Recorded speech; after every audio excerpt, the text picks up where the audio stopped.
મારી મારા ભાઈને ઉત્તરાયણની 12 તારીખનું પહેલા મહિનાની 12 તારીખની આ તકલીફ છે. બહુ અમે ફર્યા, બહુ કર્યા, 1 વર્ષથી. હા હા, અને અમે 5 મહિનાથી અમે અહીંયા રવિવાર ભરવાઈએ છીએ.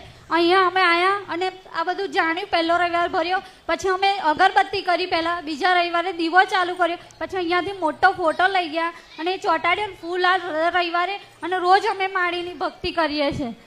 પછી અમને વિશ્વાસ થયો કે અહીંયાથી જ આ દુઃખ મટ્યું, બીજે કોઈ જગ્યાએ હાથ પકડ્યો નથી.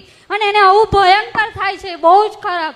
અહીંયા આવીને જ એને મટ્યું. અને અહીં આગળથી કશું જ નહીં, ખાલી અમે માનતા રાખી કે માળીના ત્યાં અમે જઈશું, અમારો વારો આવશે ને અમને. અને એમને કીધું કે શિવ પુરાણની ભક્તિ કરો, તો અમે શિવ પુરાણ લાયા. એ વાંચે છે રોજ. પહેલાં બોલી નહોતો શકતો, ઊભો નહીં શકતો, પણ માળીનું કહેવાથી અમે પ્રવચન સાંભળીને